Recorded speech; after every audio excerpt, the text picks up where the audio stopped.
सबको जय मसीह की। कैसे हैं सारे भाई बहन? मुझे विश्वास है आप सब प्रभु में बहुत बहुत आनंदित हैं, बहुत बहुत आशीषित हैं, प्रभु के वचनों में बढ़ रहे हैं। हालेलुया। एक बार फिर से आपकी बहन आप लोगों के सामने प्रभु का पवित्र कलाम लेके आ गई है। चलिए छोटी सी प्रार्थना करते हैं वचन शुरू करने से पहले।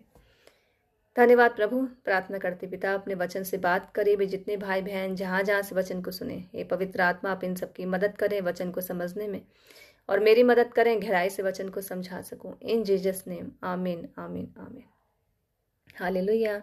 आज मैं आप लोगों को पढ़ाती हूँ बाइबल श्रृंगार करने के विषय में क्या कहती है। क्या श्रृंगार करना गुनाह है? क्या हमारी मसीही बहनों को श्रृंगार नहीं करना चाहिए? आइए बाइबल से जानेंगे आज।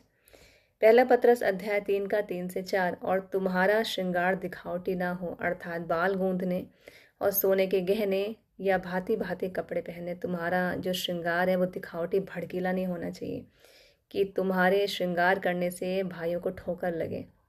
अर्थात बाल गूंथने, तरह तरह के हेयर स्टाइल बनाना भी एक आकर्षण का केंद्र होता है। और सोने के गहने कुछ माताएं बहनें अपने बदन में लाद लेती हैं। भारी भारी हार, चूड़ियाँ, कंगन कानों में, पैरों में, वगैरह वगैरह। और भांति भांति कपड़े पहनना, भड़कीले भड़कीले चमक धमक वाले कपड़े।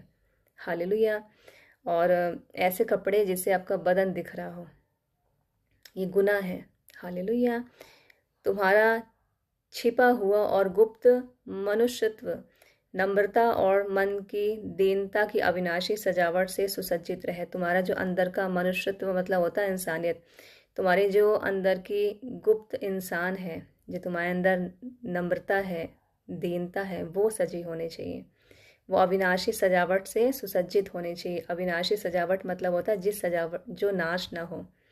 हमारी सुंदरता आज है, कल ढल जाएगी, नाश हो जाएगी, लेकिन जो ये सजावट है, तुम्हारा छिपा हुआ और गुप्त मनुष्यत्व मतलब होता है तुम्हारा छुपा हुआ भला इंसान, जो दया से भरा हुआ हो, इंसानियत जिसमें कूट कूट के भरी हो, जो नम्रता से भरा हुआ हो, मन की दीनता से भरा हुआ, जिसको दूसरों के लिए दया हो, भलाई करने वाला हो। प्रभु कहते हैं ऐसी सजावट से मैं खुश होता हूँ। नम्रता और मन की दीनता की अविनाशी सजावट से तुम सुसज्जित रहो। हालेलुया। क्योंकि परमेश्वर की दृष्टि में इसका मूल बड़ा है। अगर हमारे अंदर किसी के प्रति दया ही नहीं है, हम नम्र ही नहीं हैं, और हमने भर लिया, पोत लिया मेकअप, तो ऐसी कोई सजावट हमारे लिए भली नहीं है। हालेलुया। पहला तीमुथियुस अध्याय 2 का 9। वैसे ही स्त्रियां भी संकोच और संयम के साथ सुहावने वस्त्रों से अपने आप को संवारें। हमें मेकअप करना है, लेकिन नियंत्रित करना है, नियंत्रण में रहकर करना है, संकोच में रहकर करना है कि मैं जितना मेकअप कर रही हूँ मेरे कारण अन्य भाइयों को ठोकर ना लगे।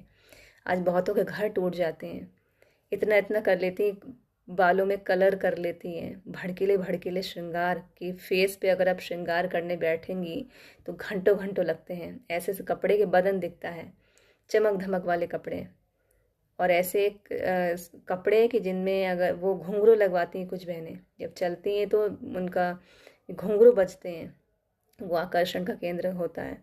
सो गुनाह है, आप लोगों को ऊपर जाके हिसाब देना पड़ेगा। आपके कारण किसी भाइयों को ठोकर ना लगे। और ये मैसेज भाइयों के लिए भी है, भाई लोग भी श्रृंगार की श्रेणी में आते हैं। मैं वचन को आगे कंटिन्यू करूँगी। सो आज बहुत घर टूट रहे हैं भाइयों कारण और बहनों कारण। प्रभु हमारे मन के अंदर की भावनाओं को जानते हैं। हम श्रृंगार के किसी को आकर्षित करने के लिए कर रहे हैं। मैं देखती हूँ कि कितना श्रृंगार करी रहती हैं, कितने लड़के कितने अलग अलग बालों में स्टाइल, ऐसे खड़े खड़े बाल, कलर, आईब्रोज, बहुत कुछ। तो बहुत ऐसी जो विवाहिता हैं और जो विवाहित है पुरुष हैं, घर टूट रहे हैं।